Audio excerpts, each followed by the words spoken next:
Bismillahirrahmanirrahim. Assalamualaikum warahmatullahi wabarakatuh.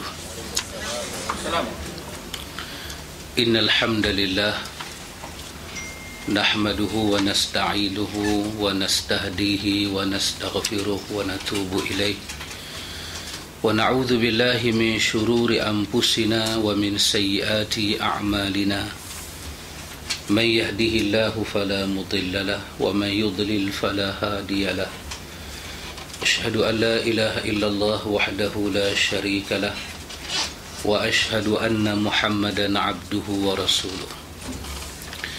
Allahumma ati nafsi taqwaha wa zakkiha anta khairu man zakkaha anta waliyuha wa maulaha.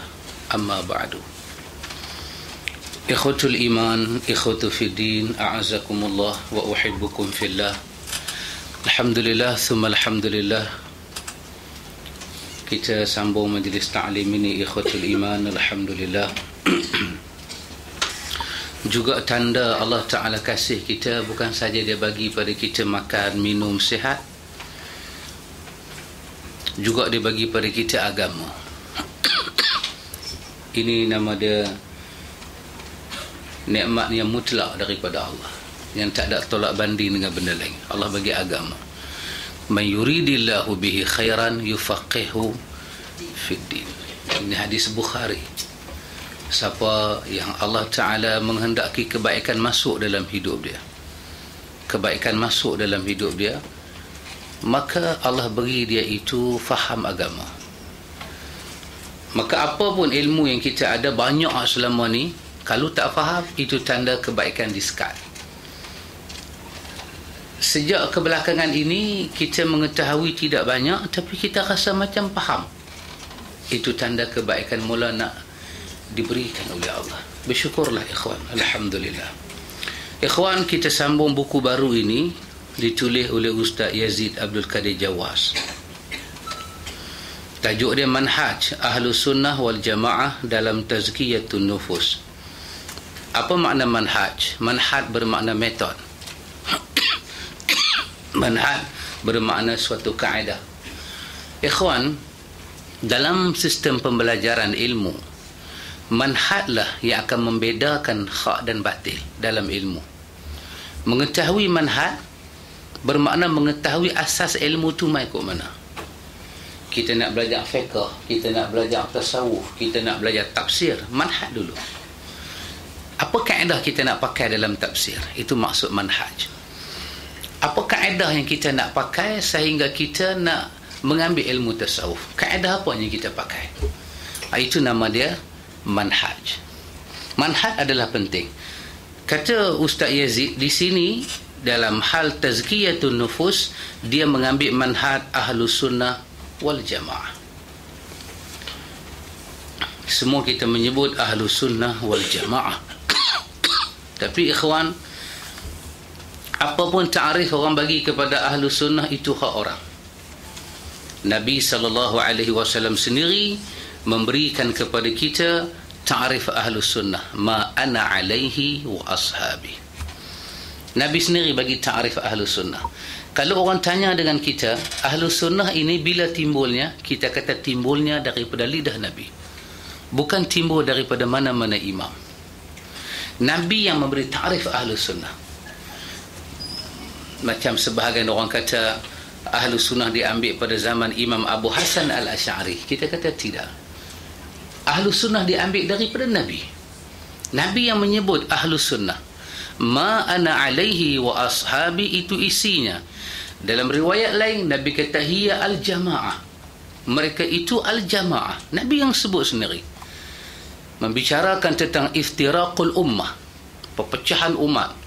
Umat dahulu 70, umat dahulu 71, kemudian jadi 72, kemudian jadi 73, kemudian jadi kesemua, punah, ghanah, jahanam, lingkup. Maka Nabi kata illa millatan wahidah. Tengok bahasa Nabi, subhanallah.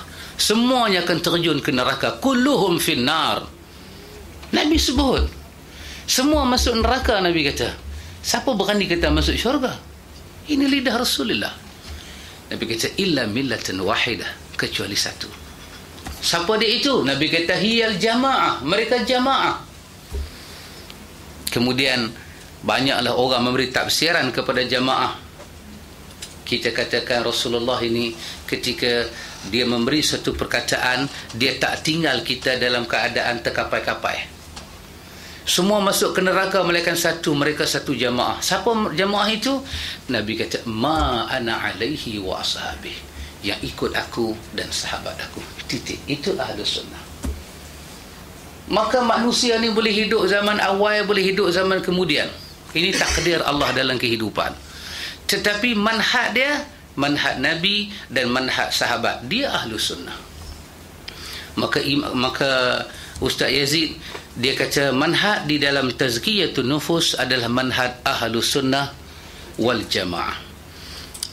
Apa dia tazkiyatun nufus, nanti dia akan terang dari segi bahasa dan istilah dalam buku dia. Cuma dari segi kata kasarnya, tazkiyah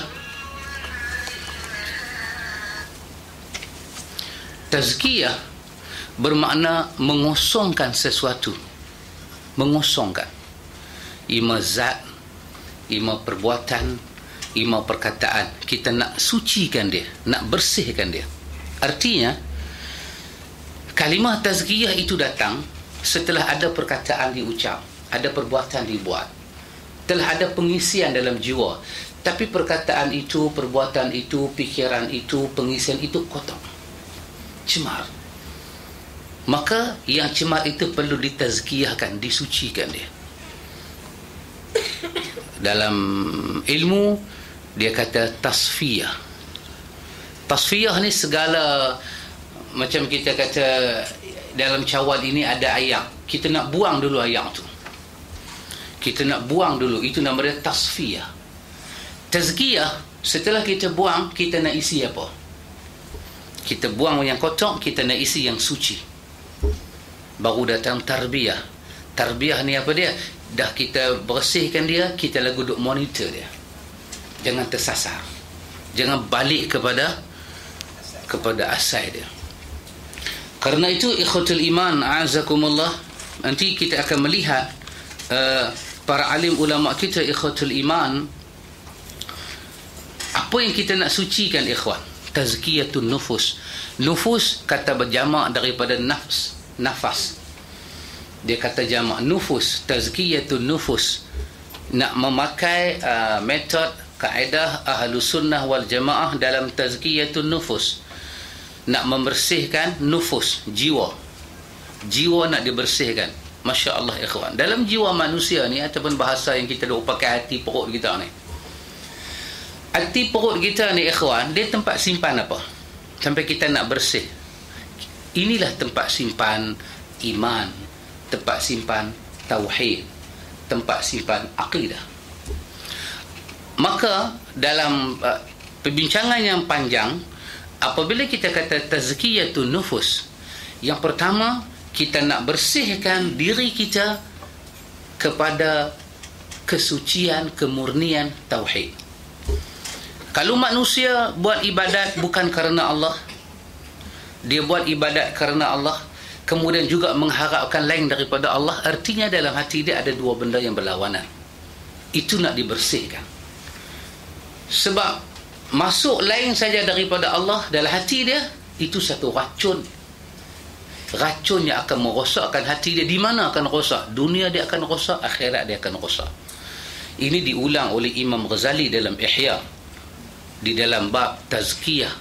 Imam Ghazali dalam Ihya buka bab tazkiyah. Dia kata, kalau ada dalam hati kita lain daripada kesucian, kesucian akidah, kesucian ibadah, kalau lain daripada kesucian akidah itu ada dalam hati kita, bermakna kita simpan racun. Dia akan makan roh kita dan jasad kita masa kita masuk dalam kubur. Tak selamat kita, merana kita seumur hidup. Maka benda yang pertama sekali Islam ambil berat dalam hal tazkiyah ini adalah tauhid. Tidak boleh ada syirik dalam hati kepada Allah. Ima yang khafi, ima yang jali, ima yang asghar, ima yang akbar. Yang nampak, yang tersembunyi, yang kecil, yang besar, syirik tak boleh ada. Sebab kena kembali kepada kesucian dia, kemurnian dia. Ini ikhwatul iman dikatakan sebagai makna la ilaha illallah. Hanya kepada Allah kita beribadah. Hanya untuk Allah kita beribadah. Bersihkan hati itu. Yang kedua, ikhwatul iman, bersih daripada apa? Bersih daripada ibadah. Setelah dibersihkan hati manusia, tempat simpan iman dan tauhid, maka tubuh badan dia juga dibersihkan. Ibadat yang dia lakukan juga kena bersih. Maka dalam ibadat yang kita lakukan ini, ikhwatul iman, mestilah menepati sunnah Rasulullah.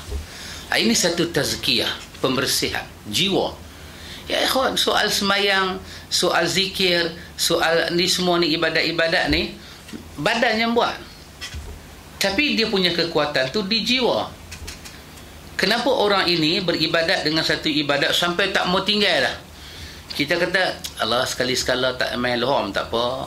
Lama duduk semayang, hari ni aja sekali tak semayang. Boleh, tak semayang ni boleh. Tapi jiwa dia tu kalau tak semayang, jiwa dia tu lawan. Artinya, ibadat jenis badaniyah ni, ibadat jenis tubuh badan ni, dia punya tunjang dia ada pada ibadat qalbiyah, hati. Dan hati itu yang nak dibersihkan. Sampai dia boleh rasa, dia boleh cinta apa yang Allah cinta, dia boleh benci apa yang Allah benci, dia boleh bagi wala dan barak kepada Allah. Itu ikhwatul iman yang kita maksudkan dengan tazkiyah. Dua benda ini ikhwan, dalam mengenal Tuhan dan dalam beribadat kepada Tuhan, semua agama sesat dalam dunia kecuali Islam.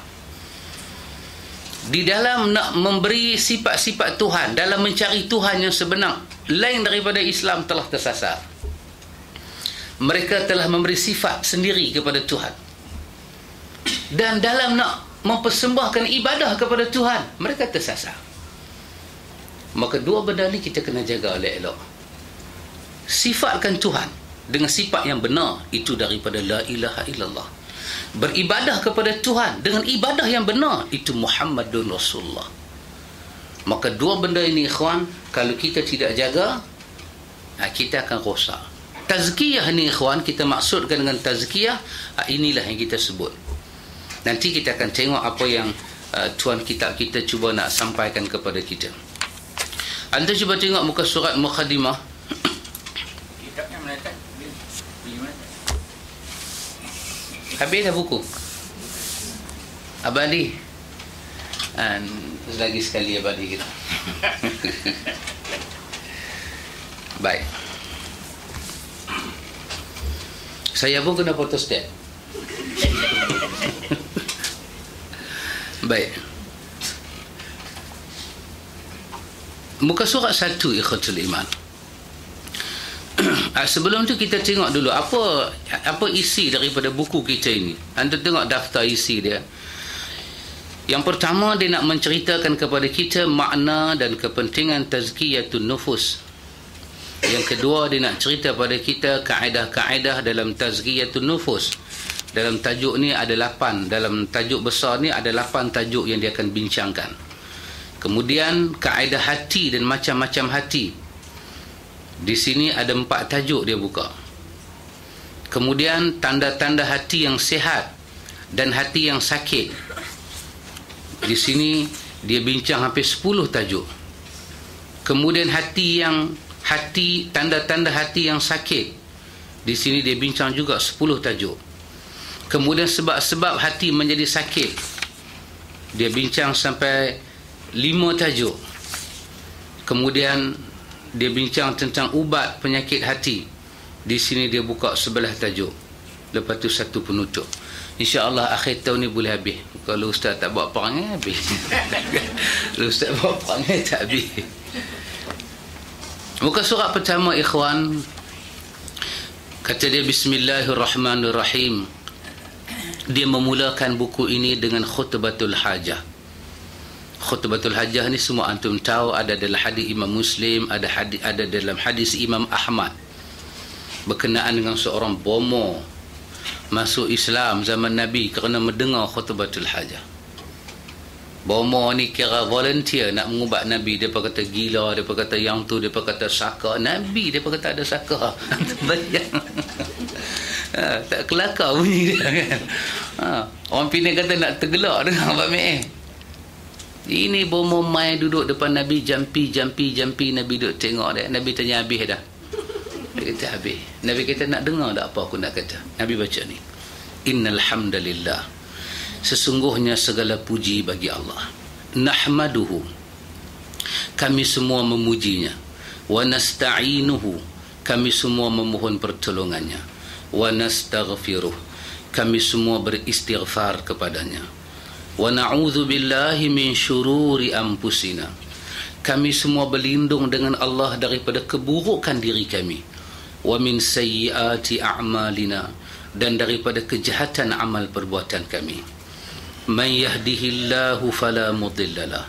Barang siapa diberi hidayah oleh Allah, maka tidak ada kesesatan baginya. Wa man yudlil fala hadiyalah. Dan barang siapa disesatkan, maka sekali-kali tidak ada hidayah baginya. Wa asyhadu an la ilaha illallah wahdahu la syarikalah. Dan aku bersaksi tidak ada Tuhan yang disembah dengan sebenar-benarnya melainkan Allah. Wahdahu, yang esa, la syarikalah, yang tidak ada syirik sekali baginya. Wa asyhadu anna Muhammadan abduhu wa rasuluh.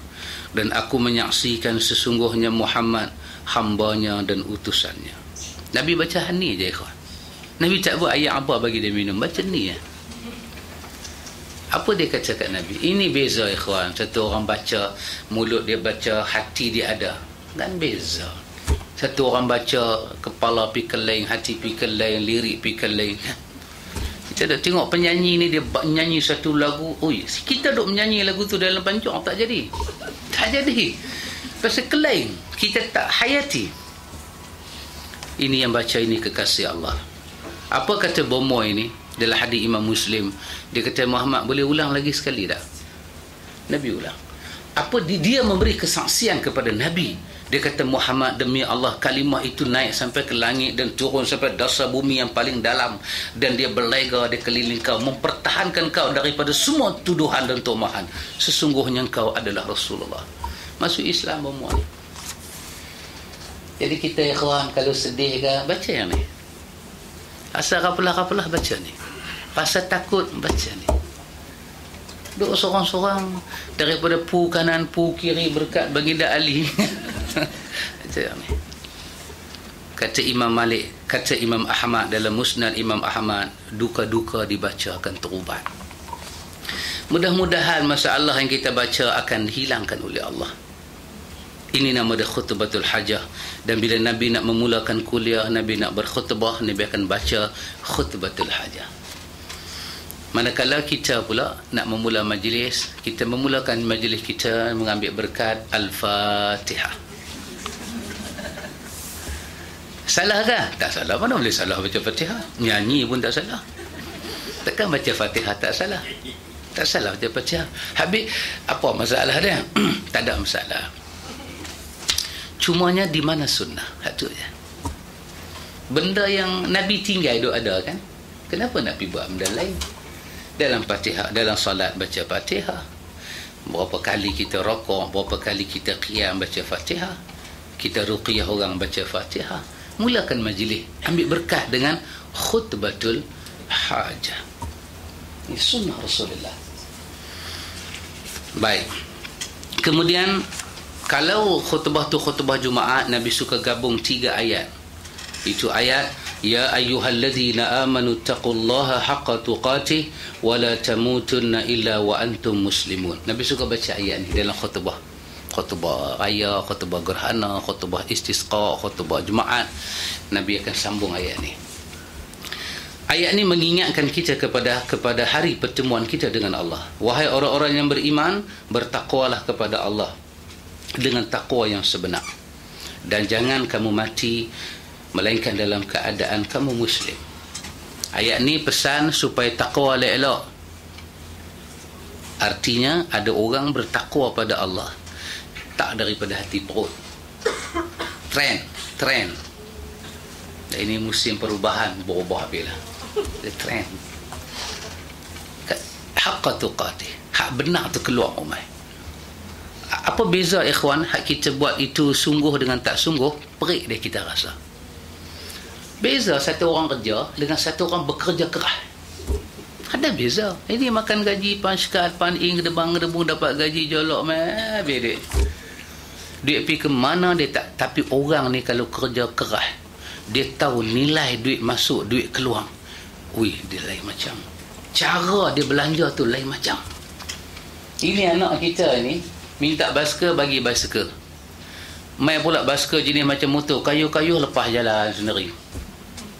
1,000 lebih, 2,000 kita beli dengan duit kita pekik menabung bagi dia pakai sebulan, dia sandang api dekat dinding, kena hujan kena panas, bateri jahanam. Pasal apa? Pasal dia tak tahu duit tu punya nilai. Mak ayah ni duk maki dia, budak tak guna, hantar hang ni mau hantar api ke AIS baru padan muka hang. Mak ni macam duk marah dia. Tapi budak ni dia buat pekak badak. Pasal apa? Dia tak tahu nilai. Allah katakan, ya ayyuhalladzina amanu taqullaha haqqa tuqatih. Kita bersusah untuk Allah ni, kita rasa nikmat. Kita bersusah. Orang ini nak bertakwa pada Allah, tidur, bangkit, tengah mengantuk, bangkit, ambil wuduk, semayang. Dengan satu kawan nak dekat diri pada Allah, tidur jaga siang. Beza ikhwan. Mai Isnin nak puasa, mai Khamis nak puasa, mai 13, 14, 15 lagu nak puasa, mai Syaban lagu nak puasa. Dengan satu kawan ni mai Ramadan je aku puasa, tu pun mujuk banyak aku puasa. Ada beza ikhwan, ada beza. Beza rasa, beza perasaan, beza sentuhan. Ya, anak kita memang anak kita, tapi kita tak jaga. Anak kita tapi kita tak jaga. Anak orang tapi kita jaga. Menangis budak tu, lapak budak tu, kita rasa. Kita rasa. Orang kata bukan anak hang pun. Memang bukan anak aku jaga dia. Beza. Kita jaga agama, kita jaga iman, kita jaga sunnah ikhwan. Bila dengar orang nak buat lebih kurang, terusik hati kita. Kita tak boleh tahan. Maka Allah katakan haqqa tuqatih. Dan yang kedua Allah bagi ingat, jangan mati melainkan sebagai muslim. Ini amanah. Amanah daripada Allah. Jangan balik bertemu Allah melainkan sebagai muslim. Lepas tu Nabi akan baca lagi ayat daripada An-Nisa, ayat pertama. Ya ayyuhan nasu taqu rabbakumul ladzi khalaqakum min nafsin wahidah wa khalaqa minha zawjaha wa batha minhuma rijalan katsiran wa nisaa wattaqullaha alladzi tasaaluna bihi wal arham innallaha kana 'alaikum raqiba. Ini juga ayat mengingatkan manusia tentang hari akhirat. Wahai manusia, takutlah kamu kepada pencipta kamu yang menjadikan kamu daripada nafas yang satu. Takut kepada Allah. Kita ni dibuat daripada Nabi Adam. Kita ni satu. Dari Nabi Adam lah keluar mai kita ni semua ni. Tak susah mana Tuhan nak bagi kita senang ke, Tuhan nak bagi kita susah. Di sisi Tuhan, jaga semua makhluk ni macam jaga satu orang. Kamu ini min nafsin wahidah, dari seorang. Dari seorang tu keluar mai ramai. Apa susahnya? Acuan dah ada. Benda tu dah ada dah. Tak susah nak jaga hamba. Bahkan dalam hadis Muslim kata, hati manusia yang banyak ni macam mana ada satu hati di antara dua jari Ar-Rahman. Tuhan nak balik ke sana, Tuhan nak balik ke sini. Kita kata orang banyak ni, dekat kita banyak, dekat Tuhan min nafsin wahidah. Jadi tak ada susah mana Tuhan nak perhati kita. Allah menciptakan pasangan Hawa dari dirinya, dan dari keduanya Allah memperkembangbiakkan laki-laki dan perempuan yang banyak. Bertakwalah kepada Allah yang dengan namanya kamu saling meminta, dan peliharalah hubungan kekeluargaan. Sesungguhnya Allah selalu menjaga dan mengawasi kamu. Ini ayat mengajak kita kepada hidup, kepada takwa. Dan Nabi akan baca lagi satu ayat 70-71 daripada Al-Ahzab. Ya ayyuhalladzina amanu taqullaha wa qulu qawlan sadida yuslih lakum a'malakum wa yaghfir lakum dhunubakum wa man yuti'illaha wa rasulahu faqad faza fawzan 'azima. Wahai orang-orang yang beriman, bertakwalah kamu kepada Allah dan ucaplah perkataan yang benar, qaulan sadida, cakap benar. benda yang paling kita kena benar sekali apa dia ikhwan dalam iman. Benarkan iman, cakap benar. Macam mana Quran cakap, macam tu kita cakap. Macam mana sunnah cakap, macam tu kita kena cakap. Benarkan. Benar dalam hati satu bab, lidah kita ni benar satu bab. Alaikum bisidq, biasakan sidq, jujur dan benar di lidah ni. Kerana yahdi, dia cakap benar ni, dia menunjuki kita kepada taqwa dan dia bawa kita sampai ke dalam syurga. Itulah kita kena hati-hatikan ikhwan. Dalam iman kena cakap benar, kena cakap benar, kemudian kembalikan kebenaran itu kepada Allah Jalla wa'ala. Dan dalam hidup kita ini, Quran kata qulu qawlan sadida, nanti yuslih lakum a'malakum, nanti Allah akan repair amal hidup kamu. Allah repair. Kita cakap benar dengan Tuhan, Tuhan repair hidup kita. Ini benar-benar berkaitan dengan akidah. Kita percaya tak Tuhan akan buat elok dengan kita kalau kita buat elok dengan dia? Akidah kita. Saya ada cakap benar berapa puluh tahun, duduk susah lagu tu juga. Siapa kata susah ikhwan? Siapa kata susah? Jiwa rasa damai, jiwa rasa aman, kita boleh beramal dengan keyakinan kita. Tak mana kita susah, tak ada susah mana. Allah kata kesan daripada cakap benar ni, wa yaghfir lakum zunubakum, dosa kamu akan Allah ampun. Dosa kamu Allah akan ampun. Bukan saja dia ampun, dia dah jadi kaedah Tuhan dah. Dalam hadis ke dalam Quran, bila dia ampun satu dosa, dia tutup. Dia ampun, dia tutup. Dia tutup dunia, dia tutup sampai akhirat. Dia tutup. Oh, kalau dia tak tutup, kacau ikhwan. Saya tak boleh duduk sini kalau dia tak tutup. Kalau semua kita ni punya aib Tuhan buka, tak main lah. Tambah nak baca buku lagu ni, tak baca. Tak sesuai dengan hidup kita. Sikit punya serba mak nenek yang kita dah buat. Macam-macam. Depan orang macam lain, belakang orang macam lain. Hak cakap ni macam tu.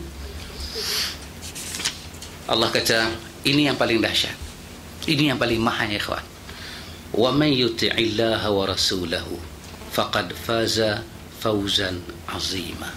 Dahsyat. Bagang tengok ialah Allah suruh kita taqwa, Allah suruh kita cakap benar. Susah. Tapi di akhir ayat ni Allah bagi kepada kita kaedah macam mana nak jadi senang. Allah kata semua tu kau boleh buat. Wa man yuti'illaha wa rasulahu, siapa-siapa yang nak mentaati Allah dan Rasulnya. Habis. Pustak dah di situ. Susah nak cakap benar, susah. Kadang-kadang cakap benar orang pandang kita rendah. Kadang-kadang cakap benar kita kehilangan sesuatu. Allah kata semua tu kau boleh atasi kalau kau letak Allah dan Rasul di depan. Ada satu kawan tanya kat saya, macam mana nak berhenti rokok? Saya duk fikir, kita tak pernah rokok. Tak fikir. Pak Amir tolong jawab. Pak Amir tolong jawab. Pak Amir jawab tu saya teringat. Pak Amir kata mudah saja nak tinggal rokok. Letak iman di depan, nafsu di belakang. Kau tinggallah rokok. Terus ada cari petua. Tak ada petua Pak Amir kata. Tak ada petua. Kau letaklah iman kau di depan, nafsu kau di belakang. Kau tinggallah rokok. Mana ada orang isap rokok kerana nak tambah takwa? Saya rasa korang takwa ini isap rokok. Mana ada? Kerana bisikan hati, kerana diri dia lah dah kaedah lepas makan tak kena benda tu dia ketak pakai cancel mai. Isap rokok. Habit. Macam mana nak tinggal? Tak ada benda boleh tinggal. Letaklah Allah dan Rasul di depan, segala-gala kita boleh tinggal. Rasalah halawatul iman. Rasalah halawatul iman. Betul. Allah katakan semua ni boleh buat. Takwa semua ni boleh buat. Wa man yuti'illaha wa rasulahu, sesiapa yang mentaati Allah, siapa-siapa yang mentaati Allah. Antum tengok kaedah dia guna man yuti'illah. Taat ini maksud dia apa dia? Taat. Kita kata wa man yuti'illah, siapa-siapa yang selalu mentaati Allah. Taat, nanti kita buka kamus, dia kata satu jenis ketaatan yang tak pernah ingat nak khianat, tak pernah ingat nak menyeleweng. Kalau Allah letak ada sistem macam tu, tak pernah ingat nak buat macam lain. Kita nak follow je yang tu. Itu nama dia taat. Maksiat ni apa dia, ikhwan? Maksiat ni maksud dia cari ruang, tak mau buat macam mana diarahkan. Itu maksiat. Asa maksud derhaka. Derhaka ni apa dia? Bukan tak follow undang-undangnya ada. Follow bila ada polis, tak ada kecoh. Yang tu orang panggil maksiat. Taat ni apa dia? Dia ikut, tak teringat langsung nak buat macam lain. Tak teringat langsung nak kecoh. Itu nama dia taat. Maksiat ni apa dia? Cari peluang. Tak mana boleh.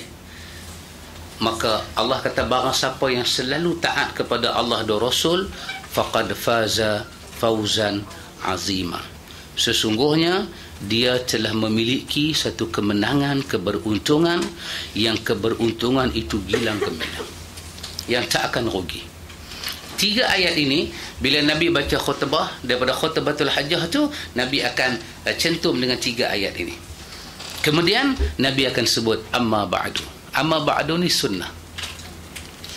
Kita nak mula cakap, kalau kita rasa khutbatul hajjah tu panjang, kita puji Allah, alhamdulillah, Allahumma salli ala Muhammad, amma ba'du. Cakap kita ada puji Allah, ada selawat pada Nabi, ada amma ba'du. Sebut amma ba'du, itu sunnah. Amma bermakna adapun. Ba'du, selepas aku cakap, selepas aku puji Allah ni, lepas aku selawat kat Nabi ni, barulah aku nak sampaikan hajat aku. Itu maksud dia amma ba'du. Sunnah. Fa inna khairal hadithi kitabullah. Sesungguhnya sebaik-baik perkataan adalah kitab Allah. Wa khairal hadi hadi Muhammadin sallallahu alaihi wasallam. Dan sebaik-baik pertunjuk adalah petunjuk Nabi Muhammad sallallahu alaihi wasallam. Wa syarrul umur, seburuk-buruk pekerjaan, perkara, muhdatsatuha, adalah yang direka-reka, tak ambil daripada Nabi. Fa inna kulla muhdatsatin bid'ah. Maka sesungguhnya setiap yang direka-reka itu adalah bid'ah. Wa kulla bid'atin dalalah. Dan setiap bid'ah itu sesat. Wa kulla dalalatin finnar. Dan yang sesat itu di dalam neraka. Dia kata amma ba'du. Sesungguhnya di antara, anda tengok ini hadis ini, fa inna khairal hadithi kitabullah ini, ikhwan, dia adalah manhaj yang pertama sebelum masuk dalam bicara apa-apa. Perkataan yang paling baik, paling benar adalah Quran, kalam Allah. Petunjuk yang paling baik adalah petunjuk Nabi Muhammad. Apa sahaja dalam dunia ni, petunjuk Allah ada, petunjuk Nabi ada, kita tak ikut, kita pergi reka cara sendiri. Sedangkan petunjuk Allah tu ada nak buat macam mana. Kita tinggal, kita pergi reka. Tinggal pergi reka tu satu kesesatan. Kecuali Nabi tak ajar. Kecuali bab Nabi tak ajar. Mai kita fikir nak reka macam mana. Biasanya bab Nabi tak ajar ni bab apa? Bab rumah kita nak buat besar mana, 2 tingkat ke, laman rumah macam mana, landscape macam mana, pagar ni pagar kayu ke, batu ke, besi ke, alloy ke. Itu Nabi tak ajar. Fikir. Itu Nabi tak ajar. Fikir. Nak naik kereta apa? Nabi tak ajar. Nabi kata pula sepatah, hampa lebih tahu macam mana apa nak hidup. Tapi benda Nabi ajar. Kita sepatutnya pergi reka benda Nabi tak ajar. Jangan reka benda Nabi ajar. Semayang Nabi ajar, puasa Nabi ajar, cuci diri Nabi ajar, zikir Nabi ajar, tasbih Nabi ajar. Bukan saja ajar zikir, kaifiyat tu ajar. Pasal apa pergi reka? Itu nama dia korang dia. Jangan buat korang. Dengar Allah. Patut hampir reka benda Nabi tak ajar. Semayang Nabi ajar daripada fardu sampai sunat. Nabi ajar daripada semayang betul ni sampai semayang jenazah. Nabi ajar. Nak turun mayat tu, kepala dulu ke, kaki dulu, lahat nak buat macam mana, syak nak buat macam mana, semua Nabi ajar. Pasal apa pergi reka? Ni dia duk kata ni, sebaik-baik petunjuk Nabi. Cara buat sesuatu tu hak Nabi ajar. Semayang, puasa, akidah, ibadah, akhlak, semua Nabi ajar. kita pergi reka. Sepatutnya kita reka benda Nabi tak ajar. Benda apa Nabi tak ajar? Keduniaan kebanyakan Nabi tak ajar, supaya kita boleh hidup bersesuaian dengan zaman. Berubahlah zaman, ibadat tak berubah, iman tak berubah, semua itu tidak berubah. Yang asas tak pernah berubah. Tapi pakaian, rumah, kenderaan dia akan berubah. Kalau Nabi ajak naik unta, pasal itu Nabi tak ajak doa naik unta, Nabi ajak doa naik kenderaan. Kalau Nabi ajak doa naik unta, habis kita nak baca apa? Kita buka-buka naik Toyota, apa aku nak baca nah?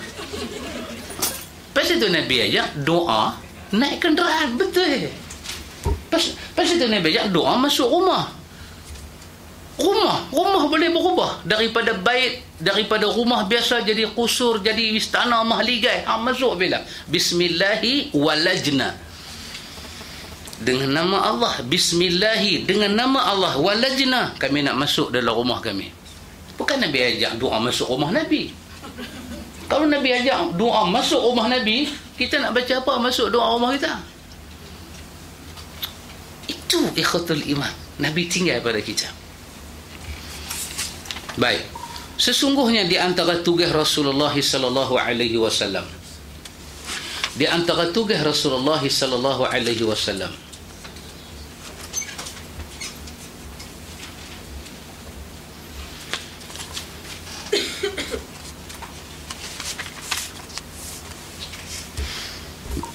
yang paling penting adalah tazkiyatun nufus.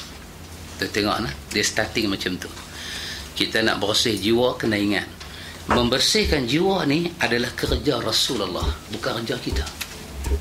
Siapa tak boleh ambil kerja ni? Menyucikan jiwa.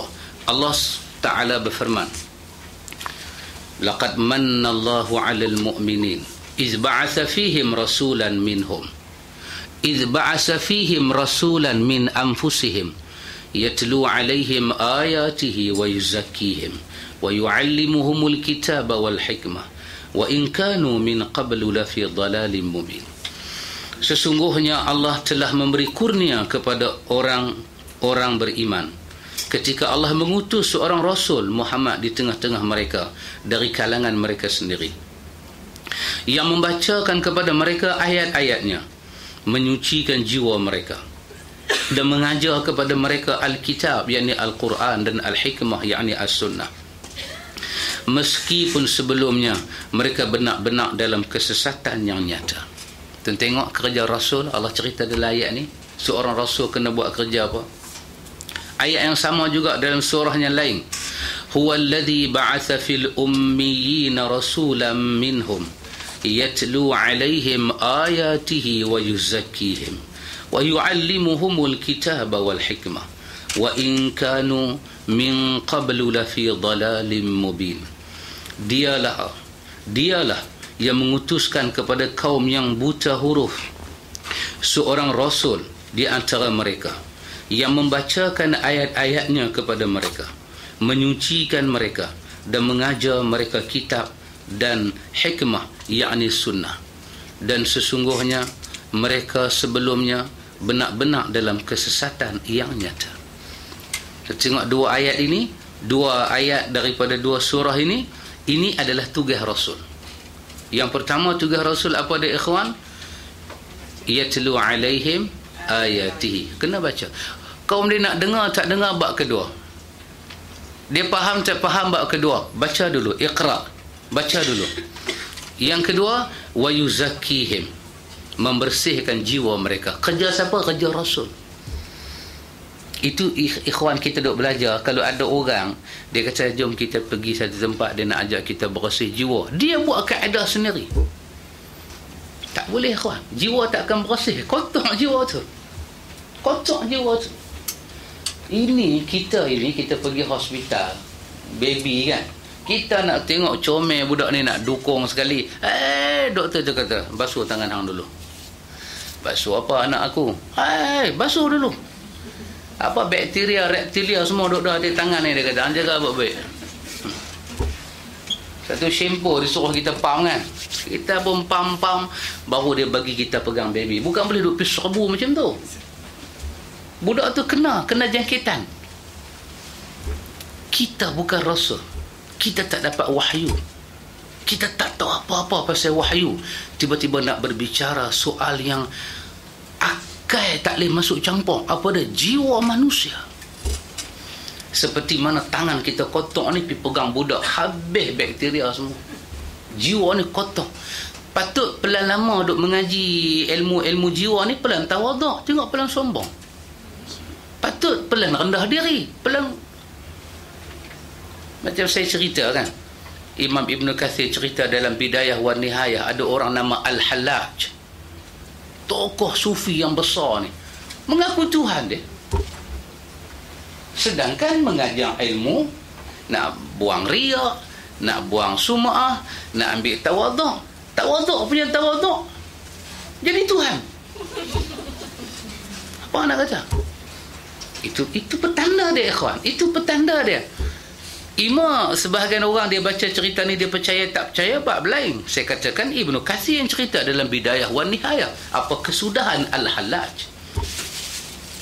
Dia cerita apa kesudahan kawan ni.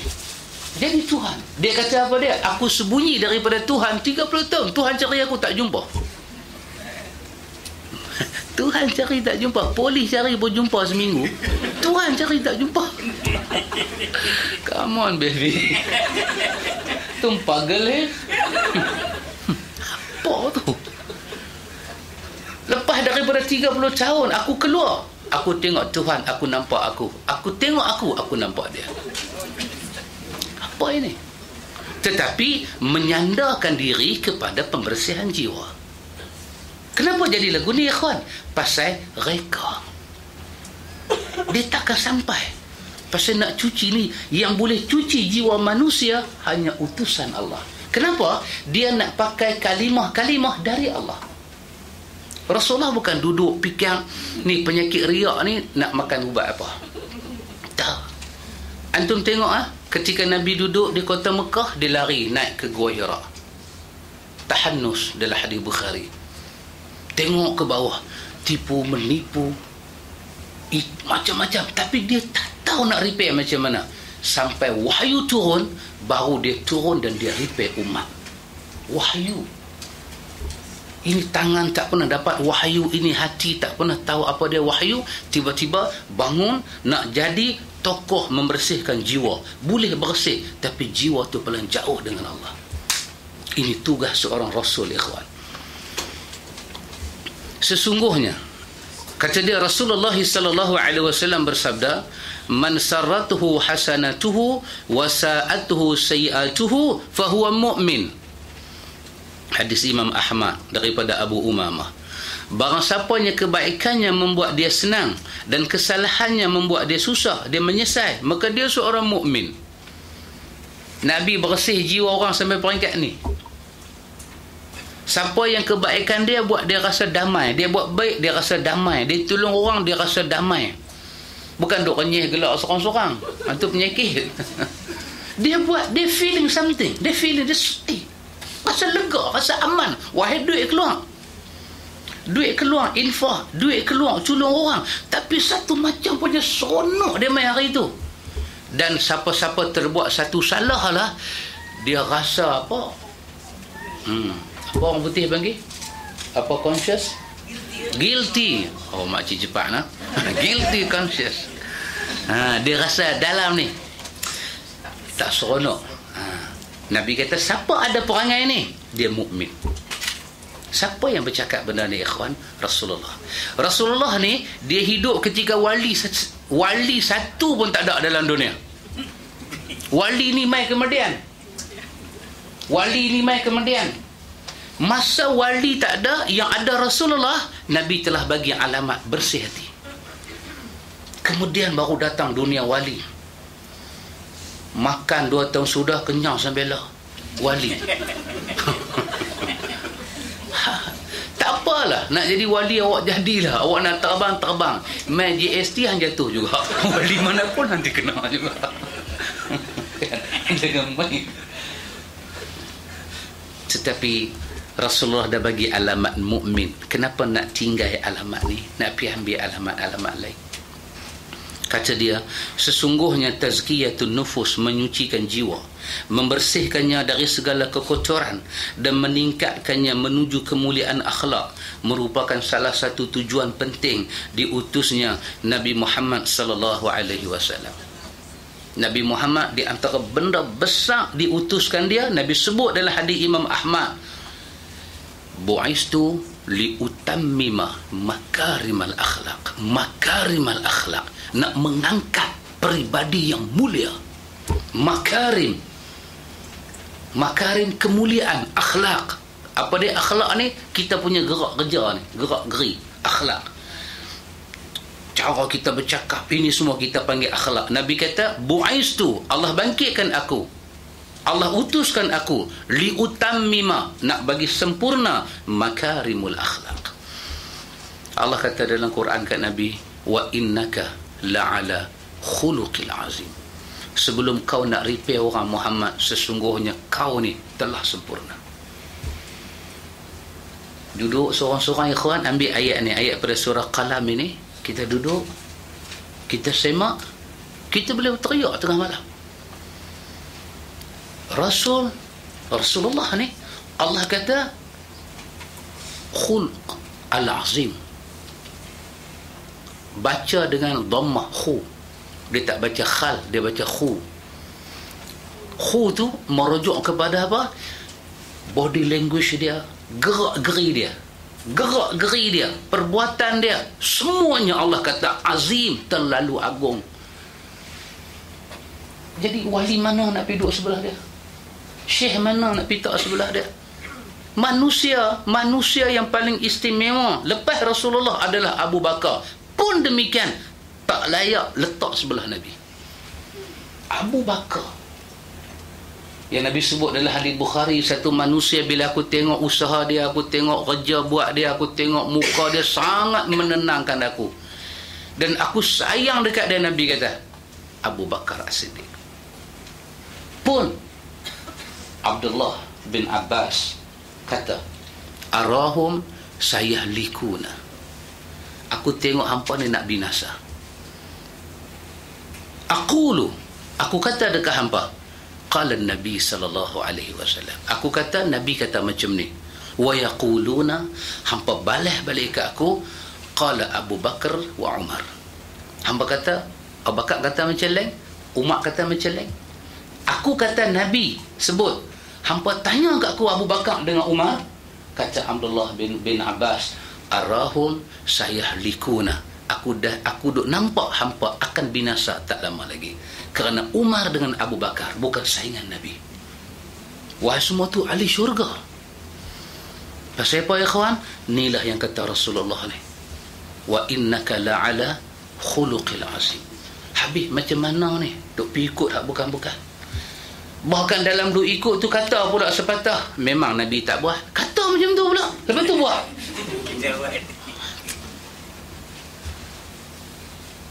Ini nak ikhwan, bacalah buku Ighasatul Lahfan Imam Ibn Qayyim Al-Jauziyah. Dia kata begitu halus mainan syaitan, begitu halus, terlampau halus. Dia macam satu garis yang terlampau halus, lebih halus daripada atom. Yang kata iklim khatulistiwa tu, ada baca sejarah geografi, dia betul-betul duduk tengah-tengah center tu. Yang kata khatulistiwa tu, satu garis halus betul-betul, membezakan cuaca. Oh dahsyat, jangan buat pasal ikhwan. Halus, tak nampak. Kadang garisan tu tak nampak. Nampak macam ya, nampak macam okey. Semua ni duk mai, apa salahnya? Rupanya salah. Tak nampak. Bila kita baca sifat Nabi, bila kita baca tugas seorang Nabi, bila kita ambil ayat Quran, kita nak tahu mana tugas Nabi ni, baca Quran lah. Quran kalam Allah. Bila baca ayat Quran, Quran cerita tugas Nabi, baru yang kata garis halus itu, baru kita nampak. Yang selama ni dia tu bagi zikir aku ambil, dia ni bagi jalan tarekat aku ambil. Rupanya benar ni aku tak boleh ambil dari orang, aku mesti ambil daripada Nabi. Pasal tu kerja dia. Rupanya pasal itu Allah utuh dia, pasal itu Allah bagi akhlak dia mulia, pasal itu Allah puji dia, Allah selawat pada dia. Dia dihantar rahmatan lil alamin. Apa dia ni rahmatan lil alamin ni? Rahmatan lil alamin sama alhamdulillahi rabbil alamin. Alamin kata jamak daripada alam. Nabi diutuskan untuk semua alam. Semua alam ni kena tunduk pada Nabi. Alam manusia, alam jin, alam apa pun kena tunduk kepada Nabi. Dia rahmatan lil alamin. Akhlak dia merentasi alam. Jangan cerita kata malaikat sujud macam tu, malaikat zikir lagu tu. Allah kata ni, kalimatani khafifatani 'alal lisani thaqilatani 'alal mizan. Tu dia. Nak cerita apa? Nak cerita kawan ni berzikir sehari 50,000 kali. Tak payah 50,000 kali. 50,000 kali dia boleh buat. Dia boleh zikir sehari 100,000 kali. Ada dia dapat endorsement daripada Allah ni. Kalimatani khafifatani thaqilatani. Ada dia dapat. Kalimah yang ringan pada lidah, berat pada al-mizan, dicintai oleh Ar-Rahman. Subhanallah wa bihamdihi subhanallahil azim. Sekali je Nabi sebut, Allah kata habibatani ila Rahman. Terlalu aku cinta apanya Muhammad sebut. Sekali je dia sebut. 50,000 sehari.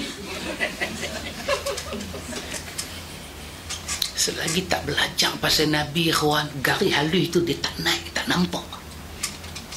Ni kita ni dalam badan banyak orang halus ni kan. Kadang-kadang dia sakit orang halus tu, dia kena tenyih dengan juru urut sekali, kena yang halus tu, aduh, mengelik. Ya. Tak nampak. Salahkah saya berzikir sehari 50,000 kali? Salahkah? Zikir. Saya bukan menari. Menari pun tak salah. Saya bukan merapu. Syariat Nabi. Syariat Nabi. Sunnah Nabi. Apa dia sunnah? Rahmatan lil alamin. Alam kena tunduk kepada Nabi. Imam Nawawi bubuh hadis yang ke-40 ke 41 ke 42 dalam matan apa dalam hadis 40. Ulama lain kritik hadis ni dhaif, tapi Nawawi bermati-matian dia pertahan hadis itu sahih. Makna hadis itu sedap. Makna dia sanad dia dhaif, tapi makna dia itu la yu'minu ahadukum hatta yakuna hawahu taba'an lima jitu bi. Tak ada iman dalam hati hangpa sampai hawa nak bersuah hangpa tunduk pada apa yang aku bawa ada iman. Manusia nak zikir, manusia nak bersih hati, tunduk pada Nabi. Zikir apa yang Nabi ajar. Baik. Mengenai ayat ini, lagi satu ayat. Kama arsalna fikum rasulan minkum yatlu alaikum ayatihi wa yuzakkihim wa yuallimuhumul kitaba wal hikmah wa yuallimukum ma lam takunu ta'lamun. Sebagaimana kami telah mengutus kepadamu seorang Rasul Muhammad dari kalangan kamu, membacakan kepada mereka ayat-ayat kami, menyucikan kamu dan mengajar kepada kamu kitab Al-Quran dan hikmah sunnah, serta mengajar apa yang kamu belum ketahui. Nabi mai nak ajar apa yang kita belum tahu. Ayat-ayat sebelum tadi ni kita baca, Quran kata sebelum ni kalau Nabi tak ajar kamu sesat. Wa in kanu min qablu lafi dalalim mubin. Orang Arab buat haji sesat. Orang Arab sembelih korban sesat. Sampai bila? Sampai Nabi mai. Nabi bersihkan amal mereka, barulah mereka bertemu dengan hidayah Allah. Mengenai tafsiran ayat ini, Syekh Abdul Rahman bin Nasir As-Sa'di rahimahullahu ta'ala menyatakan, Allah berfirman, sesungguhnya nikmat yang kami berikan kepada kalian, iaitu ayat 164 Ali Imran tadi, laqad mannallahu 'alal mu'minin. Manna bermakna satu hadiah, satu anugerah, satu nikmat, satu istimewa. Nabi Muhammad ni mai ni satu istimewa. Sesungguhnya nikmat yang kami berikan pada kalian dengan menghadapnya kalian ke arah Kaabah, menyempurnakannya dengan syariat dan nikmat-nikmat penyempurnaan, semua itu bukanlah kebaikan yang kami baru, yang kebaikan kami yang baru dan yang pertama kali. Bahkan kami telah memberi nikmat kepada kalian dengan pokok segala nikmat dan penyempurnaannya. Dan yang paling tinggi ialah kami mengutuskan pada kalian seorang rasul yang mulia dari kalian sendiri. Kalian mengenal nasabnya, kejujurannya, amanahnya, kesempurnaannya dan nasihatnya.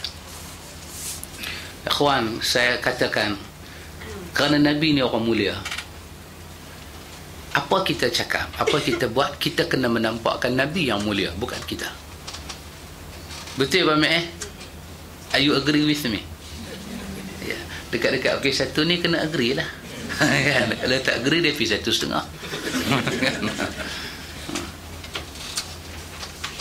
Apa kita buat? Kita baca hak Nabi ajar. Kenapa? Dia yang agung, kita yang rendah. Antum, tapi kalau jadi sebaliknya itu perlu dihati-hatikan. Tuan-tuan, sahabat-sahabat semua kena mai kepada saya. Pasal apa? Pasal saya ni duk ikut Nabi. Bila sahabat duk mai ke saya, tak nampak Nabi mulia, nampak saya pula mulia. Should be wrong somewhere. Should be wrong somewhere. You kena hati-hati. Mai majlis saya. Mai saya akan ajak tak ada bid'ah punya. Semua sunnah-sunnah. Mai dhaif pun tak ada, semua sahih. Mai.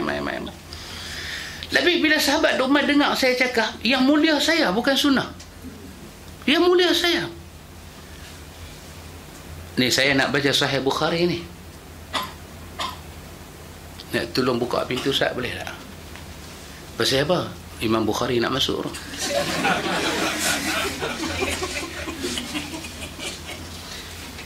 Apa maksud dia? Maksud dia, yang mulia majlis saya. Imam Bukhari mai daripada Rusia. Dia mai majlis saya. Sepatutnya saya baca Sahih Bukhari, saya menonjolkan keagungan Bukhari. Itu baru betul. Ni saya baca Sahih Bukhari, yang pelan duk mulia ni saya. Mau tak mulia, Bukhari mai. Bukhari mai dengan pasport tak ada, apa tak ada, mai. Should be wrong somewhere. Awak nak bagi Nabi mulia ke awak yang mulia? Saya nak ajak sahabat semua cinta Nabi. Semua nak ajak cinta Nabi. Mari kita, ikut saya. Saya berselawat yang sahih-sahih belakang. Buka pintu Ustaz. Ni ekor ni buka pintu buat apa? Nampak macam Nabi main dengan Bilal. Bukan Nabi yang mulia, awak yang mulia. Ikhwan, ni katalah kan. Ni orang besar bagi tahu, kata orang besar lah. Orang besar mana tak tahulah, tapi dia besar.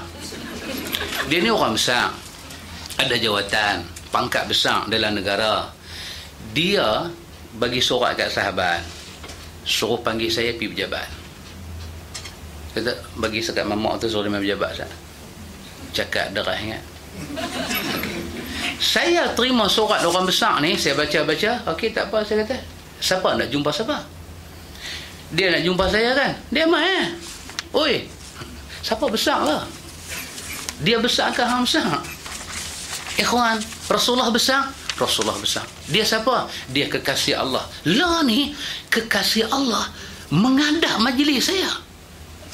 Siapa besar ni? What you want? You want apa?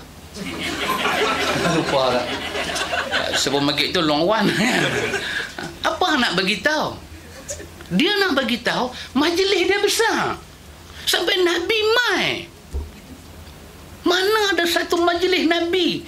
Mana ada satu majlis bila Nabi mai, ikhwannya mai ni kepada insan paling agung, rahmatan lil alamin. Dia mai pula, dia mai salam dengan saya. Apa nak bagi tahu ni?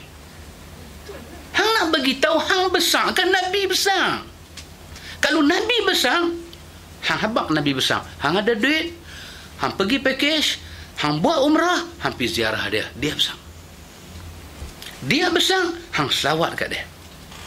Kalau hang pun besar juga, dia nanti mai jumpa hang. Hang besar, bukan dia besar.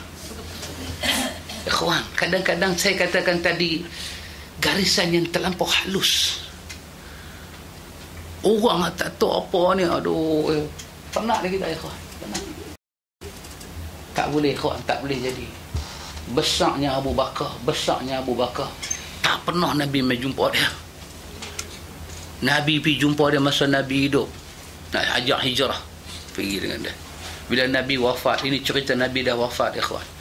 Betapa besarnya orang hari ini, betapa besarnya majlis orang hari ini. Bukan kata malaikat saja mai, Nabi mai. Tu Nabi, satu hari semua sahabat nanti mai. Abu Bakar, semua Abu nanti mai, semua imam nanti mai. Memang besar betul ya majlis tu. Cakap ni nampak macam kita perli orang lah, tapi wallahi saya tak perli, kawan. Demi Allah saya kata saya tak perli. Ni adalah manhaj Ahlus Sunnah dalam menilai sesuatu. Saya wajib menampakkan Nabi besar dalam majlis saya. Saya wajib menampakkan Nabi yang besar dalam zikir yang saya baca. Sampai semayang saya menghadap Tuhan peribadi, tetapi masih kena menampakkan sunnah Nabi paling besar. Semayang macam Nabi semayang, bukan macam orang lain. Nabi yang besar, ikhwan, bukan kita. Kita tak boleh terima dakwaan-dakwaan ni. Kita tak boleh terima, tak lalu dengar. Jiwa jadi macam ayak duk mendidih dalam periuk. Orang kampung dulu kan bubuh dalam periuk, duk mendidih dalam periuk, temuak. Lagi Nabi boleh tinggal Madinah main Malaysia. Habis orang pergi Madinah siapa ada? Think about that. Think. Fikir tengok. Berapa ramai orang duk ada di Madinah. Semua duk pi salamu alaika ya Rasul. Nabi tak ada. Macam MB tak ada pejabat. MB pergi mana? MB pergi rasmi apa ke? Habis kami main ni buat apa?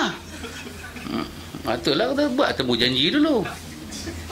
Nabi tak ada sampai Madinah, lalu tepi pintu kan, Assalamualaikum ya Rasulullah, Allahumma salli ala Muhammad, lalu pergi.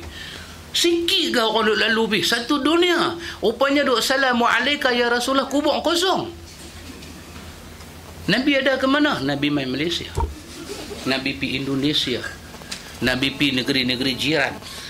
Cuma Mesir Nabi tak pergi pasal kacau sikit, Syria Nabi tak pergi, Palestin Nabi tak pergi lah, mungkin kacau sikit kan. Nabi pergi ke lain. Ya Allah, kau hidayahkanlah kami ya Allah. Banyak benda kita tak tahu, ikhwan, supaya Allah memberi petunjuk dia kepada kita, ikhwan. Yatlu alaikum ayatihi, iaitu Nabi membacakan kepada mereka ayat kami. Maksud dia ini mencakupi ayat Quran dan selainnya. Dia membacakan kepada kalian ayat-ayat yang menjelaskan kebenaran atas kebatilan. Itu maksud Nabi baca ayat. Petunjuk atas kesesatan yang membimbing kalian, dan pertama kali adalah untuk mentauhidkan Allah dengan sempurna, membenarkan Rasulnya, kewajipan beriman kepadanya, serta kewajipan beriman kepada setiap khabar yang beliau sampaikan berupa janji dan perkara-perkara gaib, sehingga kalian beroleh hidayah yang sempurna dan ilmu yang yakin. Itu maksud Nabi bacakan ayat. Wa yuzakkihim, dan Nabi menyucikan hati kamu. Maksud dia apa? Menyucikan jiwa dan akhlak kalian dengan mendidiknya di atas akhlak yang mulia dan menyucikannya dari akhlak yang tercela. Itu semua sebagaimana beliau bersihkan mereka daripada syirik kepada tauhid, dari riak kepada ikhlas, dari dusta kepada jujur, dari khianat kepada amanah, daripada takabur sombong kepada tawadhu', dari akhlak yang jelek kepada akhlak yang baik, dari sikap saling benci, saling menjauhi dan saling memutuskan hubungan kepada sikap saling mencintai, saling menyambung hubungan dan saling menyayangi, dan selain itu dari bentuk-bentuk penyucian jiwa. Itu maksud dia, ikhwan. Dan Nabi telah pun berjaya. Ummul Qura itu lembah yang Quran kata la uqsimu bihazal balad. Ni balad ini, negeri Mekah ni, daripada penuh dengan syirik bertukar jadi bumi yang bersih. Sampai Nabi sebut apa dia? Sesungguhnya syaitan telah jadi putih asa nak rasuk orang Mekah, orang Madinah daripada buat syirik kepada Allah. Dia dah putih asa. Maka dia buat apa? Dia rasuk mereka supaya berkelahi sama-sama mereka, bagi bertelagah bangsa Arab.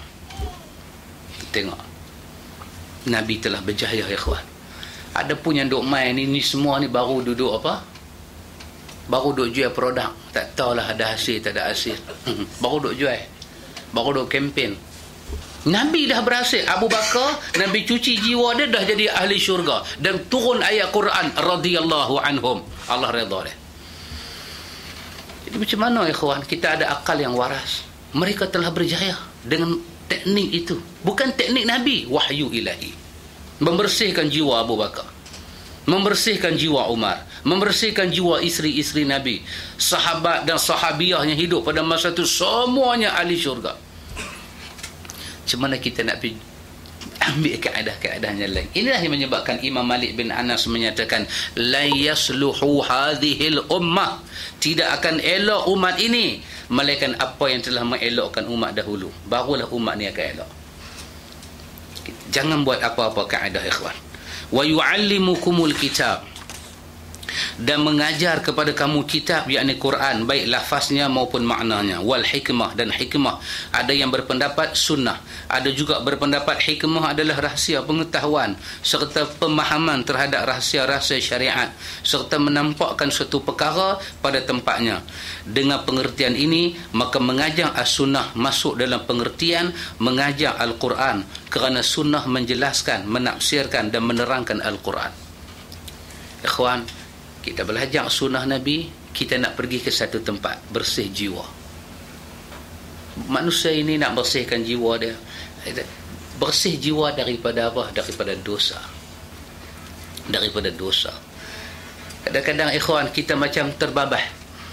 Ayat Quran tu ada, ayat ada, lafaz dia ada, tapi makna dia macam tak sampai kat kita.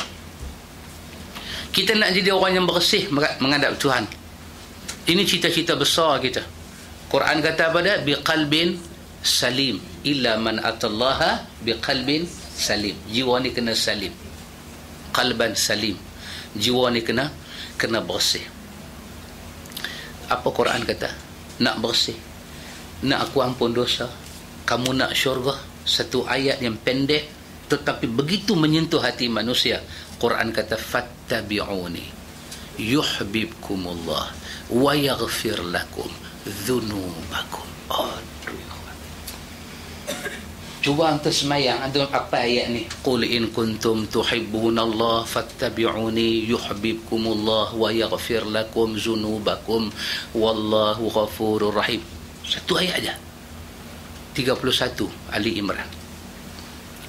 Ada masa mayang tahajud, takbir, Allahu Akbar, baca Fatihah, ulang ayat ni sedapat mungkin dan cuba tangkap makna dia. Ayat mata kita nanti turun, jantung kita dia jadi macam kembang tak kembang. Kita boleh rasa. Sebelum kita sembahyang tahajud, tengok makna dia. Tengok makna dia. Melayu tu kata apa? Kalau ada tafsir 1-2 di rumah, tengok sah apa-apa tafsir berkenaan dengan ayat tu, ambil takbir, Allahu Akbar, sampai dah waladhdallin, amin semua, ulang. Qul in kuntum tuhibbunallaha fattabi'uni yuhibbukumullah wa yaghfir lakum dzunubakum wallahu ghafurur rahim. Ulang lagi. Masa dia ulang tu, ambil hati kita ni, sangkut dengan ayat tu sampai yang mata kita turun, kita baru tahu makna ayat tu. Antum bila mayat letak depan kita, Allahumma ghafir lahu warhamhu wa'afihi wa'fu anhu. Ya. Pasal apa? Bagi selesai dosa dia. Tiba-tiba Allah kata, mau dak aku ampun dosa. Ini sahabat yang hidup zaman Nabi ni. Aduh. Kita baca Riyadhus Salihin kan? Dekat-dekat nak masuk waktu asar, sahabat tu mai lagu cemas, mai lagu buat muka belah. Nabi kata, pasal apa? Dia kata, tegakkan padaku hukum hudud, aku telah berzina. Nabi beralih muka. Nabi kata, atashrabul khamr? Anda minum ke hari ni? Hang gila? Hang mabuk? Tak, saya ada zina. Nabi kata dak, hang sentuh aja perempuan tu, hang pegang saja perempuan tu, dah saya zina. Nabi kata dak, hang silap. Ada orang hidup zaman Nabi terlajak sampai macam tu. Macam mana dosa dia pada ampun? Tarikat ada, apa ada masa tu? Suluk apa ada masa tu? Tak ada. Yang ada masa tu sunnah Nabi aja. Nabi kata, kebetulan orang bangsa, Nabi kata jom pergi semayang asar. Semayang asar, Nabi jadi imam, sahabat jadi makmum berjemaah. Bagi-bagi salam, kanan kiri turun surah Hud. Innal hasanati yudhibna sayyiat. Turun surah Hud. Sesungguhnya kebaikan semayang dengan Nabi ni telah memadamkan semua dosa kawan tu buat. Nabi beralih-beralih, Nabi kata apa kat dia? Nabi kata, bukankah anda semayang asar dengan kami? Allah dah ampun dosa. Pergi sana. Itu dia ikhwan. Setinggi itu jiwa dibersihkan dengan sunnah Nabi. Pasal itu masalah besar ikhwan kalau Allah tak campak nur hidayah masuk dalam hati kita. Kita tak tahu Nabi tu punya tinggi macam mana. Pasal itu kita ulang ayat pendek-pendek ni, kita ulang, kita hafal, kita tengok makna dia, kita masuk sembahyang malam, kita takbir, dah habis dah baca waladdallin amin semua, kita baca qul in kuntum, hati-hati lalu kalau sekiranya benarlah hampa kata hampa ada iman pada Allah, fattabi'uni. Allah kata aku arah hampa semua ikut Nabi Muhammad. Allah arah kita ikut Nabi Muhammad semua. Apa maksud dia? Semua. Daripada hidup kita mula waktu pagi sampai kita tidur balik, semua. Tak ada satu keluar daripada sunnah Nabi Muhammad. Nama semayang, nama ibadat, nama cuci diri, nama semua. Fattabi'uni, semua. Allah kata, aku ampun dosa kamu. Ni kita doa nak cuci diri ni bagi Allah ampun. Kita rasa Allah ampun, tengok-tengok Tuhan tak ampun. Pasal apa? Ikut orang lain. Kata Abu Bakar dalam hadis Bukhari, kalau satu sunnah Nabi aku tinggal, aku percaya aku sesat. Tuhan tak akan ampun apa aku. Jadi ikhwan, satu Nabi ajak kita lepas semayang, subhanallah, subhanallah. Boleh buat 10 kali, boleh buat 11 kali, boleh buat 25 kali, boleh buat 33 kali. Yang mana satu kita buat? Ikut kerja kita. Nabi kata apa? Lepas semayang, astaghfirullah, astaghfirullah, astaghfirullah. Istighfar ni banyak ikhwan, tapi Nabi pilih lepas sembahyang paling pendek. Allahumma anta rabbi la ilaha illa anta khalaqtani, hadis Bukhari kan, nama dia Sayyidul Istighfar. Nabi baca, tapi Nabi tak baca lepas sembahyang. Nabi baca ikut sukalah, nak tidur ke, awal pagi ke, bawa kenderaan ke, tengah duduk sembang baca, ikut suka kita baca. Tapi lepas bagi salam sembahyang belah kanan, lepas bagi salam sembahyang belah kiri, Nabi suka ambil paling singkat, astaghfirullah, astaghfirullah, astaghfirullah. Kita bila buat ni apa dah ikhwan, simpan dalam hati, ya Allah aku buat pasal orang yang paling kasih buat. Dia mai nak cuci diri aku, dan aku percaya dengan aku ikut jumlah bacaan dia, cara dia baca, hang mesti cuci dosa aku ya Allah. Buat macam tu. Di samping mulut kita baca, hati kita ni dia satu peteri kita masuk dalam ni, peteri masuk. Jangan bagi peteri itu terbuka dah. Apa yang Nabi buat, yang tu yang paling dikasihi oleh Allah. Lepas maghrib, lepas subuh, la ilaha illallah wahdahu la syarikalah, lahul mulku wa lahul hamdu, yuhyi wa yumit, wa huwa ala kulli syai'in qadir. 10 kali. Nabi buat lepas maghrib, Nabi buat lepas subuh. Allahumma ajirni minan nar. Maghrib, subuh 7 kali. Selesai. Qul huwallah, al-falaq, an-nas. Untuk 5 waktu sembahyang. Ayatul Kursi untuk 5 waktu sembahyang. Allahumma anta salam wa minka salam untuk 5 waktu sembahyang. Nabi buat, kita buat. Kita buat. Pasti Allah cuci kita ikhwan. Pasti Allah cuci kita. Kalau tak cuci juga, bermakna kita ada hati yang tak baik dengan Tuhan. Di samping kita duk buat sunnah Nabi ni, di samping kita duk buat sunnah Nabi ni, cara tak sedap, jiwa pun duk terpikat dengan cara lain. Mesti Tuhan tak akan bersihkan kita. Hanya sunnah Nabi dalam ibadat. Hanya sunnah Nabi dalam ibadat. Hanya sunnah Nabi. Kita pakai jalan beribadat kepada Allah. Mesti Allah cucikan dosa kita, ya ikhwan.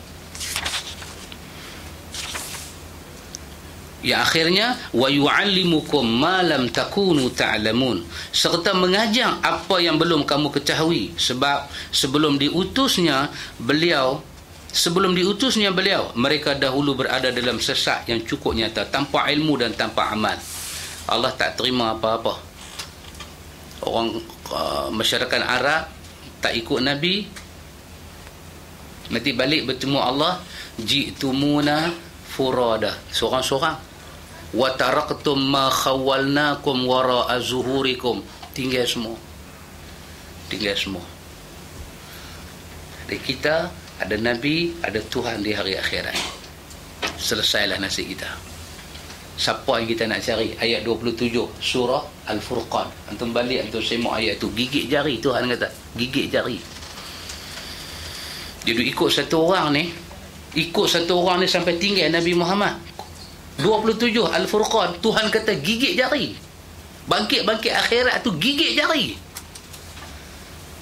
Dan dia tadah tangan.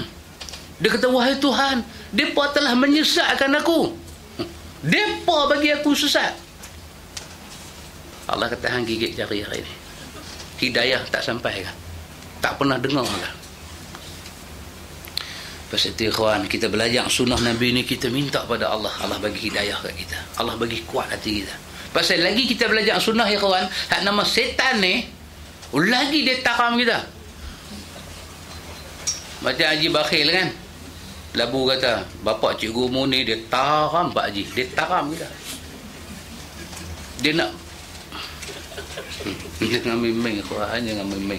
Imam Ibn Qayyim kata dalam kitab dia, masa dia tafsir ayat alladhi yuwaswisu fi sudurin nas, dia duduk di dada kita, dia duk hasut. Ibn Qayyim kata apa? Benda mula dihasut anak Adam suruh buat syirik. Dia ubah syirik itu atas nama lain, khatiang, usaha, kebajikan, tolong. Macam iblis kan, dia pergi kat Nabi Adam, dia kata, makanlah buah ni, hang nak duduk lama kan, biar makan buah, hang pederai wawai bang. Nanti kalau hang tak makan pokok ni, memang Tuhan ada cadang nak buah hang. Di ujung ayat tu Quran kata, apa dia kata dekat Nabi Adam? Inni lakuma minan nasihin. Aku ni cuma bagi nasihat aja. Nasihat. Aku bagi nasihat aja kat hang. Nasihat apa? Ni anak hang sakit, hang duk menaik, hang cuba hang tengok hang masak sedap, kedai hang bersih, orang tak masuk. Apa maksud dia? Ni kawan sebelah buat dajih, tahu tak? Di tengah-tengah malam duduk bagi berai kunyit dekat hang, dia ada tanam satu apa kat bawah, dia konkrit masuk dalam tu, hang tahu tak? Bukan boleh berkeluar. Aku betul-betul punya cakap, ketiang lah. Hang nak, anak bini nak makan, anak bini nak makan. Hang tak makan tak apa, hang boleh puasa siang malam pagi tengah hari. Anak bini nak makan apa? Kita ni ikhwan, kan? Boleh tongkat dagu. Ada betul juga. Ni ada betul juga. Jom kita pergi Nami. No. Siap mo. Sana ada baik punya bomo. Pasal apa? Budak Nora ni kan, dia ada mambang yang jaga. Bukan semua bomo boleh buat. Dalam kampung ni dia seorang je boleh buat. Itu yang pergi jumpa orang. Kan senang. Itu pun jampi buang apakah, bagi satu apa, pergi selit masuk taman mana, orang masuk main kedai. Syirik. Tak baca dah syirik. Baca apa? Khatiam. Inilah kumah minan nasihin. Imam Ibn Qayyim kata, dia nak kita buat syirik pasal dia tahu Tuhan tak ampun orang buat syirik dan tak boleh masuk syurga. Pasal tu dia tekan betul-betul kita buat syirik. Dia color, dia bagi cantik, dia letaklah bunga apa, bagi cantik pentas syirik ni. Bila kita duduk atas pentas syirik tu, nampak macam comel juga, bunga semua cantik. Hanya sepanjang hayat tak tahu benda tu syirik, dengan tangkai dekat sini. Allah, ada manusia tak buat syirik. Dia bisik yang kedua, kata Ibn Qayyim dalam taksir dia, bid'ah. Pasal dia tahu orang bid'ah ni tak pernah ikut Nabi. Tuhan tak terima siapa tak ikut Nabi dalam ibadat. Hamba lagi banyak. Itu kita baca Al-I'tisam Imam Syatibi, dengan kita baca Talbisul Iblis Ibnu Jauzi. Takut ikhwan. Ini di antara dua kitab awal yang saya mengaji dulu dengan Ustaz Allah Iraqi. Dua kitab awal dia baca. Dia duduk baca tu, kita jadi ketat dada. Nak menafas tak menafas lama banyak. Kata Ustaz baca kitab apa? Itulah hang ni bengong tak pernah jumpa kitab-kitab lagu ni. Hang dia ingat hang cerdik. Talbisul Iblis ni ketat dada baca. Cara dia masuk, dia perkena kawan buat ibadat. Cara dia masuk, dia perkena kawan buat ibadat. Baca pula statement-statement sahabat dan tabi'in dalam Al-I'tisam Imam Syatibi. Apa nilai ibadat orang tak ikut Nabi ni? Aduh. Teriak tuan, teriak. Hang buat bid'ah. Katalah ada orang syirik tak buat, bid'ah tak buat. Dia pujuk lagi yang ketiga, Al-Kabair. Hang buat dosa besar. Dia tu selamat dah, syirik tak buat. Dia tu kata janji syirik dan bid'ah jangan buat. Dia pegang kot tu je. Ada jenis kawan aku tu. Yang penting Ahlus Sunnah syirik tak buat, bid'ah tak buat. Aku selamat. Rokok tak apa, bukan syirik. Dia kayu. Iblis ni kawan. Sikit punya mastermind hamba Allah ni. Dia duk tengok macam mana nak buat. Dalam dosa besar tu pula, dia suruh kita buat dosa yang paling besar. Apa dia? Derhaka mak pak. Itu orang tuanya, kita pernah duduk dalam perut dia, kita pernah makan ayak susu dia, kita pernah tidur dalam perut dia, dia bawa kita ke sana ke sini dengan perut dia. Tiba-tiba orang tua tu dia suruh kita buat khianat. Boleh masuk akal? Boleh masuk akal? Tak masuk akal. Tak boleh masuk akal. Kita duduk dalam perut mak kita. Mak kita dah bawa kita ke sana, bawa kita ke sini, usung kita pergi sana, usung kita pergi sini. Dia daripada segak rupa parah tubuh badan jadi buruk kerana kita. Daripada berat 40 jadi 85. Pasal budak ni saja 45. Lepas tu nak keluar kita, nak berkeluar seketui kita nyawa. Pantang, berkeluar uri. Aduh. Allah Maha tahu. Kita besar, kita jadi somebody. Orang tua ni hang mau tanya dulu. Orang tua ni hang tanya dulu. Dia cakap satu, hang bagi 10 kat dia. Dia cakap lebih sikit, hang pergi buat satu pondok buruk macam rebayang, hang bubur dari situ. Bawa dia ada akal. Masuk akal. Ayak susu badan dia kita makan. Mak yang kata mak ni basuh baju semua. Ni tengah rembang, panas. Randuk panas. Sidih baju kat anak. Baju dia tak kering tak apa, baju anak mau kering. Aduh ikhlas. Hari kita jadi mak, hari kita jadi bapa, kita ingat balik benda ni. Pasal tu hikmah kahwin ni cukup besar ikhlas. Tambah orang perempuan, dia kahwin, dia mengandung, dia bersalin, betul-betul macam satu video main balik pada dia. Hang nak tahu mak hang macam mana? Hang macam ni lah, macam hang duk kenal lah ni. Dengan meloya, dengan muntah. Bau tu muntah. Bau laki pun muntah. Habis laki nak pergi tahu mana? Bau laki kawan saya kenal seorang. Dia kata leceh pergi mengandung. Leceh mengandung aku susah. Rumah tak boleh balik. Sementara nak lepas 6 bulan tu, 6 bulan mengandung tu, laki masuk. Weh. Allah, dia kata buat perangai dah. Duk kenal lagu tu. Hingga 3 anak, 3 macam tu. Danan buat satu perbincangan. Lepas ni hang tak sedut mengandung dah. Aku tak boleh. Aku tak boleh balik rumah mengandung apa lagu ni. Dalam tak mengandung pula lagi seorang. Ini rezeki Allah, bukan boleh buat. Orang perempuan dia rasa. Dan kita sebagai suami dia, kita tak pernah tengok bapa kita susah macam mana. Bapa kita kalut, bapa kita struggle cari nafkah. Macam mana dia kena fikir soal duit, nak belah anak ni semua ni, kapelah macam mana. Kita bila jadi lelaki orang, bini kita mengandung, kita dapat anak, apa yang bapa kita duk tanggung 20 tahun sudah, Tuhan letak atas kepala kita, hang rasa. Patut bila kita kahwin, kita jadi bapa, kita jadi mak, orang yang paling kita kasih dalam hidup kita mak dan pak kita. Patut. Tapi setan yang kata setan ni cukup setan dia ni. Syaitan ni dia cukup syaitan. Orang ni hang buat naya. Hang buat naya. Hang jangan duk dengar. Hang belilah, hang shopping kat anak, hang shopping, hang lupa orang tua ni. Hang jangan beli apa kat dia. Dia bukan mau apa pun. Kalau dia minta, hang beli ubat tikus bagi kat dia. Dia buat lagu tu. Dalam banyak dosa, dia plan dosa yang paling mencederakan kita dengan Tuhan. Mak pak. Dosa apa lepas dosa mak pak? Sombong, al-kibr. Tak boleh tunduk pada kebenaran. Pasal itu ikhwan, tak lepas kita dengan mainan setan ni, melainkan dengan pertolongan Allah. Allah saja boleh tolong kita. Siapa tak boleh tolong? Jangan cakap bijak sana. No. Juraij dalam hadis Imam Muslim, semayang Allahu Akbar, mak mai Assalamualaikum, dia duduk semayang. Duk besok pula dia pun Allahu Akbar, mak mai. Mak jenis tak mai kuliah pun susah juga. Mak dia tak pernah mai kuliah. 3-4 kali mak di luar tak ada tangan amboi anak aku no, sejak duk mengaji ni semayang saja. Ya Allah, kalau betul dia anak aku, hang bagi satu susah dalam hidup dia. Mak tu kata mak tak main mengaji, buat taklim tak mau main. Dia doa pada anak dia. Allah saja buat cerita Juraij zaman Bani Israel. Nabi cerita balik dalam hadis.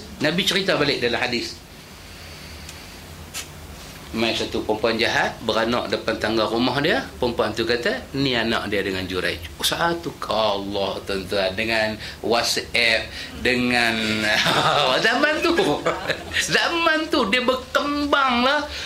Orang cakap, orang nak percaya ni ramai. Oh, tak sangka, nampak warak, nampak alim, rupanya perangai tak senonoh. Balin batu kena dia. Curai kena. Setan ada boleh diam ke? Dia tak ada boleh diam. Dia usik, sombong, masuk sombong. Cantik dah ada orang panggil kita Al-Fadil, kita pun duk mengajar, dia bagi sombong sikit aja. Kita lalu duduk tepi orang, kawan tu pun tak bagi salam, kita pun buat tak tahu. Member kita tanya, Ustaz, itu Ustaz tak bagi salam kat dia. Saya Al-Fadil. Pasal saya nak bagi salam kat dia? Saya Al-Fadil. Dia lah kena bagi salam kat saya. Dikit aja. Siapa boleh tolong kita ya kawan? Allah. Wallahu musta'an. Pasal itu bila-bila pun dengan penuh tawaduk, tunduk pada Allah. Ya Allah, tolong aku ya Allah. Tolong aku ya Allah. Kalau hang tak tolong aku ya Allah, aku habis. Kita banyak ilmu macam mana pun ikhwan, itu belum menjadi suatu jaminan yang kuat kita tak dikacau oleh iblis. Allah saja boleh tolong. Ya Hayyu Ya Qayyum bi rahmatika astaghith. Tuhan yang hidup, Tuhan yang berdiri dengan sendiri, dengan kesian belahang ya Allah, hang tolong kami ya Allah. Hang tolong banyak benda. Dan janganlah hang serah kami pada diri kami, walaupun tarfata ain, sekelip mata kami akan rosak ya Allah. Hanya kena urus hidup kami. Macam mana kita serah hidup kita pada Allah? Allah hantar Rasulullah, kita ikut dia.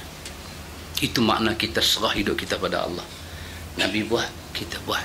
Nabi berhenti, kita berhenti. Jawapan kita mudah saja. Jadi pasal apa hang tak buat? Rasulullah tak buat. Dia nak terjun ke, dia nak kena heart attack berguling ke, dia nak kena sawan babi ke, dia punya pasal. Dia dengar dia buat lagu terkejut, lagu Mak Dara, tengok Kasim Selamat mata terkeluar. Lagu tu punya jegel. Hang punya pasal. Hang nak terkejut ke, hang tak terkejut ke, hang punya pasal. Sampai bila pun kita punya manhaj Ahlus Sunnah wal Jamaah. Ibadat tu Nabi tak buat, orang yang paling mulia tak buat, orang yang paling akhlak baik tak buat, orang yang paling Allah kasih tak buat, orang yang diutus untuk bawa rahmat bagi sekalian alam, orang yang Allah dan malaikat berselawat tak buat. apa istimewa saya nak buat. Ibnu Katsir guna perkataan apa? Lau kana khairan lasabaquna ilaihi. Ini Imam Ibnu Katsir guna punya perkataan. Kalau benda tu baik, mereka dulu nanti buat, bukan kita. Siapa dia? Sahabat yang mendapat pendidikan daripada Nabi. Baik, insya-Allah ikhwan, kena sambunglah. Cara duduk beletiak tu nak kena sambung. Kita akan berhenti pada perkataan Imam Ibn Qayyim Al-Jauziyah. Ni tak ada cerita apa lagi ni. Ni baru muqaddimah je. Dia tak ada apa lagi ni. Muqaddimah dia sampai muka surat 14. Bab pertama duduk dalam muka surat 15. Baru dia nak cerita zakah, yuzaki, tazkiyah. Apa makna tazkiyah dari segi bahasa Arab? Muka surat 15. Lagi sekali mai, kalau dia duduk syarah lagu ni juga, tak jumpa juga 15 tu. Jadi duk kena minta doa, ya Allah, hang bagilah ustaz ni elok sikit, ya Allah. Hang bagi dia elok sikit. Dia duk buat lagu ni, bila nak habis buku ni? Kita akan jumpa insya-Allah. Wallahu a'lam.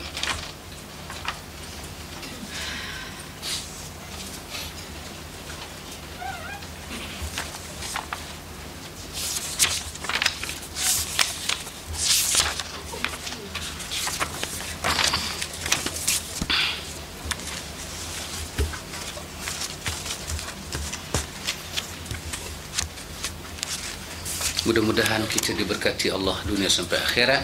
Subhanakallahumma wa bihamdika asyhadu an la ilaha illa anta astaghfiruka wa atubu ilaik.